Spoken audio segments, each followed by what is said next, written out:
हिंदी भाषा और उसका विकास इकाई 1 में टॉपिक पढ़ेंगे मध्यकालीन भारतीय आर्य भाषाएं और आधुनिक भारतीय आर्य भाषाएं।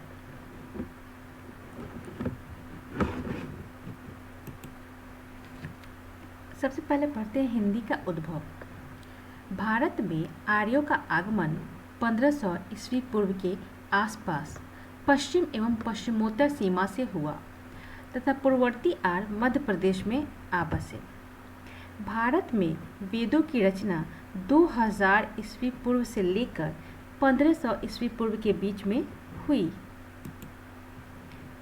हिंदी फारसी भाषा का शब्द है और सबसे पहले ईरानियों द्वारा प्रयोग में लाया गया था।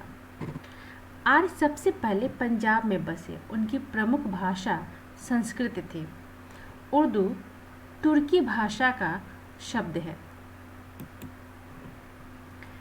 प्राचीन भारतीय आर्य भाषाएं। प्राचीन आर्य भाषाओं को 3 भागों में बांटा गया है। इसमें पहला है प्राचीन भारतीय आर्य भाषा। यह 1500 ईस्वी पूर्व से 500 ईस्वी पूर्व तक इसका समय माना जाता है। दूसरा है मध्यकालीन आर्य भाषा, जो 500 ईस्वी पूर्व से लेकर 1000 ईस्वी तक इसका समय माना जाता है।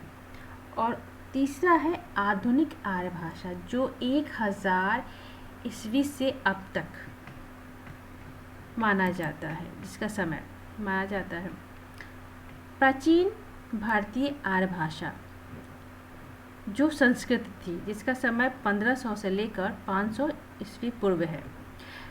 ये 2 भागों में बटी थी। उस समय वैदिक संस्कृत, जिसमें वेद उपनिषद की रचना हुई, उसका समय जो है 1500 से लेकर 1000 ईस्वी पूर्व तक माना जाता है। दूसरा है लौकिक संस्कृत। लोकजन की जो भाषा थी उस समय, उसे लौकिक संस्कृत कहते हैं और उसका समय था 1000 से लेकर 500 ईस्वी पूर्व तक।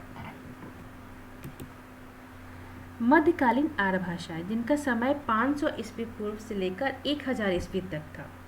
इसमें आती है पाली, जिसका समय 500 ईस्वी पूर्व से लेकर 1 ईस्वी तक था। और बौद्ध साहित्य जो है, बौद्ध साहित्य पाली भाषा में ही, जितने बौद्ध साहित्य हुए उनकी रचना पाली भाषा में हुई है।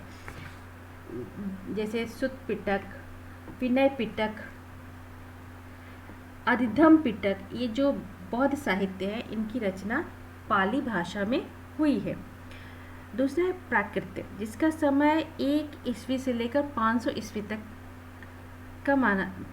माना जाता है। और उसके बाद आता है अपभ्रंश या अवहट, जो 500 ईस्वी से लेकर 1000 ईस्वी तक इसका समय माना गया है।